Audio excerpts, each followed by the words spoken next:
Hello friends, start करते हैं editorial dictation 5 second बाद।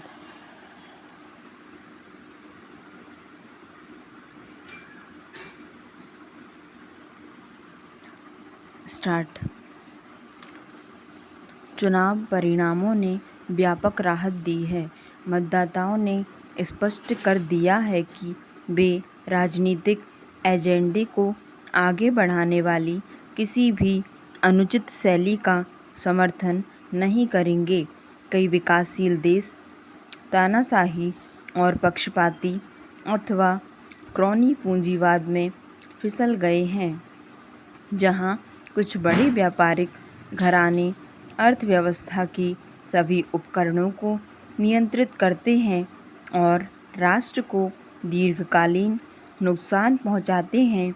भारत को भी एक बड़े जोखिम का सामना करना पड़ा है, लेकिन चुनाव परिणाम बतलाते हैं कि मतदाता परिपक्व है, जोखिम को पहचानता है और वह देश को इस रास्ते पर ले जाने की अनुमति नहीं देगा।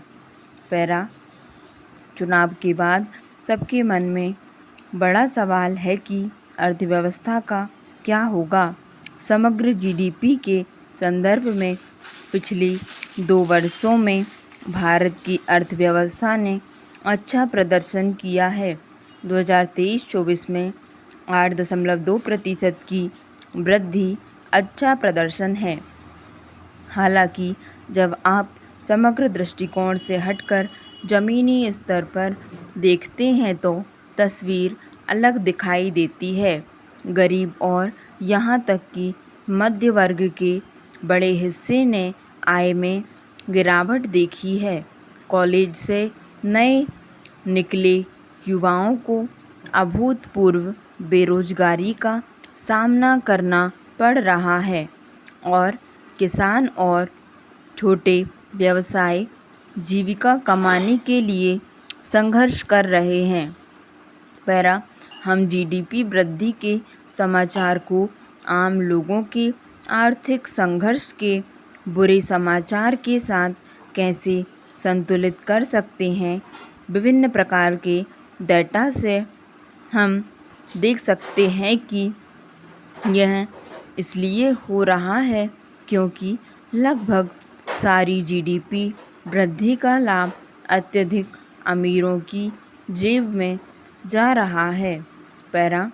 कृषि वर्ग को ही लें, यह हमेशा से ऐसा क्षेत्र रहा है जहां भारत का अधिशेष श्रम एकत्रित होता है।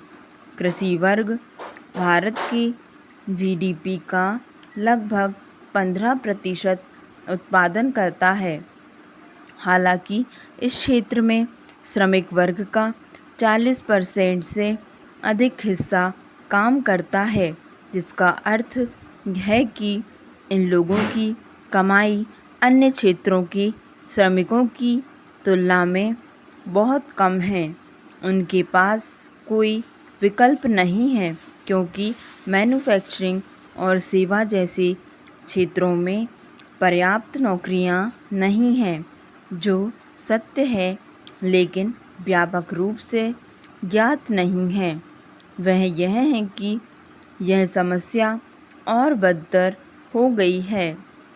2018-19 में भारत के श्रमिक वर्ग का 42.5% कृषि वर्ग में था। यह पहले ही चिंताजनक आंकड़ा इसके बाद और खराब हो गया है। यह हो गया क्योंकि हमारा नीतिगत ध्यान बड़ी कंपनियों की मदद करने में लगा था। अब महंगाई पर विचार करें। भारत की कुल महंगाई दर वर्तमान में 4.8% है। यह अधिक है लेकिन अत्यधिक नहीं है। हालांकि अगर हम उसे उपघटकों में विभाजित करें तो पता चलता है कि खाने पीने की चीज़ों की महंगाई 8.7% पर पहुंच गई है। और सब्जियों की कीमत में महंगाई पिछले 4 महीनों से 27% है। यह चौंका देने वाली बात है। अब देखें कि एक अमीर परिवार के कुल मासिक खर्च का कितना प्रतिशत खाना और सब्जियां खरीदने में जाता है। अमीरों के लिए यह 5% तक भी हो सकता है, जो कि काफ़ी कम है, जबकि गरीब परिवार के लिए यह 50% या इससे भी अधिक हो सकता है। इसका मतलब है कि खाने पीने की चीज़ों और सब्जियों की उच्च महंगाई का गरीब परिवारों पर अमीर परिवारों की तुलना में कहीं ज़्यादा प्रभाव पड़ता है। सिर्फ 4.8% की कुल महंगाई की बात करने से यह बात सामने नहीं आती। स्टॉप। धन्यवाद। आपको डिक्टेशन पसंद आई हो तो लाइक और सब्सक्राइब करना ना भूलें।